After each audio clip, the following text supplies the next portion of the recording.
This is a Middle Loop product review. Hi, I'm Jerry with Middle Loop, and this is a product review on two very popular voice microphones.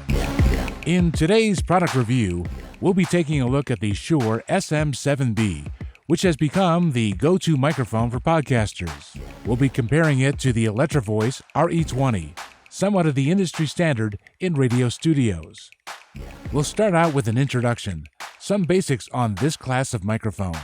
Next, we'll compare the specs. How do they match up on paper? Then, an audio comparison. What do they sound like side by side? We're also including a little bonus on miking techniques, and we'll wrap it all up by running through a handful of accessories that might interest you.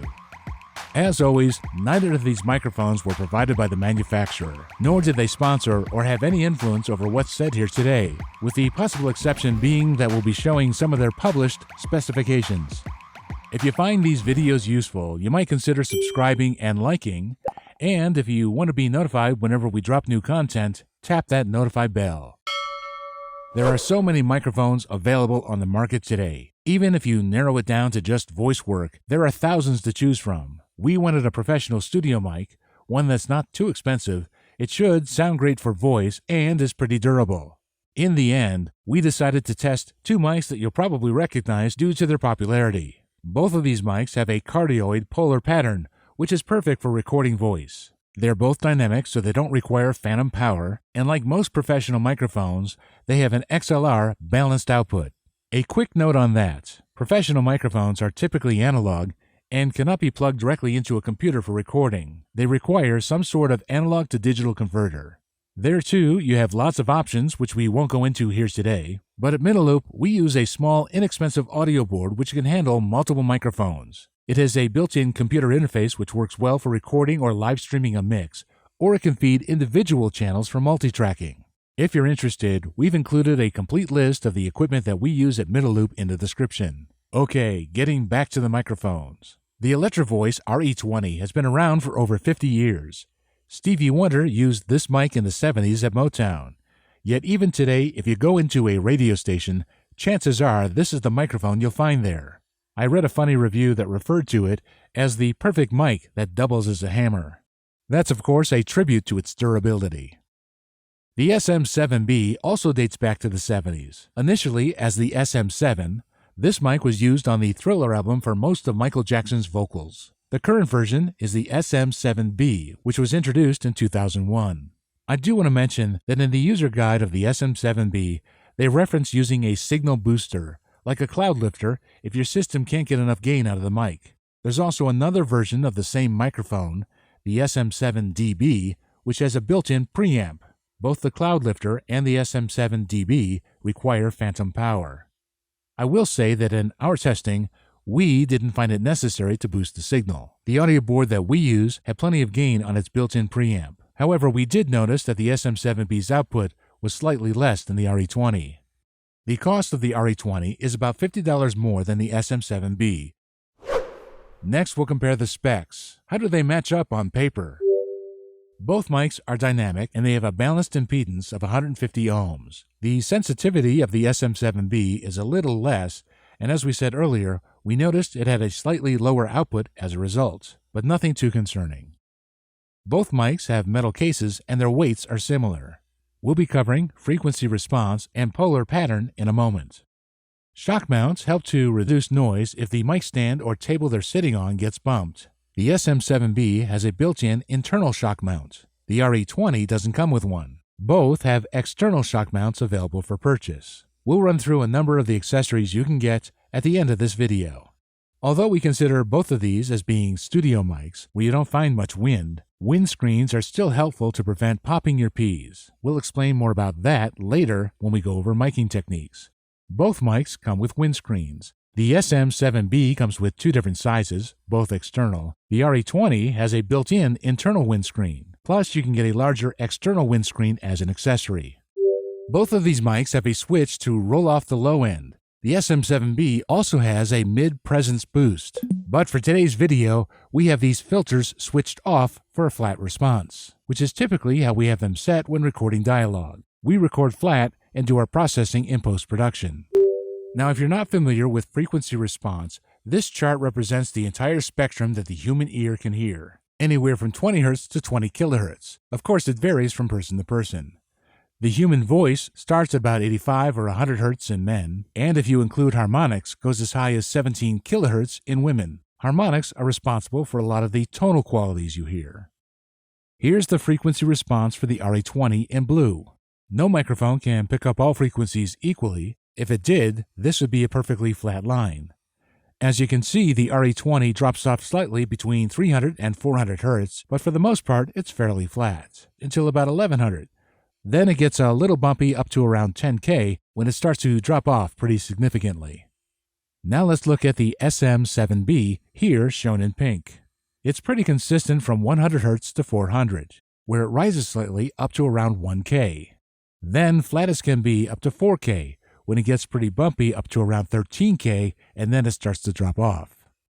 Okay, now let's look at both at the same time. Although the SM7B is more consistent, a little flatter, the two are always within 2 or 3 decibels of each other until around 15K. So, should you be worried about the drop at the front and back of the spectrum? Well, if we bring back in the range of the human voice, you can see that no, where it counts, they're both pretty flat, and explains why both of these are considered good dialogue mics. Let's talk about the polar patterns of these mics. As we saw earlier, both of these mics have a cardioid pattern. The pattern gets its name cardioid because it's heart-shaped. This is a two-dimensional representation, as if we'd taken a slice out of the middle of the bubble. As we'll discuss when we get into miking techniques, it's important to know where the front of your mic is and what the pattern is. Both of these mics' patterns orient to the top or capsule end of the mic. In this diagram, it's as if we'd laid these microphones down facing 0 degrees. And with the exception of this little bump on the RE20, the patterns are nearly identical. Both pick up sound directly in front and to the sides, and they do a good job of ignoring or rejecting sound coming from behind the mics. Again, well suited for voice or dialogue. Enough of what these mics look like on paper. Now let's do a side-by-side comparison of what they sound like. As I said earlier, I've set the filter switches on both mics to off for a flat response, and during the audio comparison, I won't be adding any processing as I normally would do in producing videos, so no EQ or compression. Now the one thing I can't control is what YouTube will do to the video once I upload it and it gets re-rendered. I do recommend that you listen to the comparison using earbuds or headphones. For the first comparison, I'll play back the recording from each mic one after another. First the SM7B, then the RE20. This is a test of the SM7B. This is a test of the RE20. Let's compare again. This time I'll put the SM7B in your left ear and the RE20 in your right ear. Just to be sure our systems are wired the same, this is your left speaker and this is your right speaker. Okay, now the test. This is the test of the SM7B in your left ear and the RE20 in your right ear. Now let's reverse them. This is the test of the SM7B in your right ear and the RE20 in your left ear. So what do you think? Can you hear any difference? Do you like one more than the other? To me, they sound slightly different, albeit negligible. Both are excellent and they sound great. But at the end of the day, it comes down to personal preference. Personally, I don't think you can go wrong with either microphone. I've been around microphones my entire life.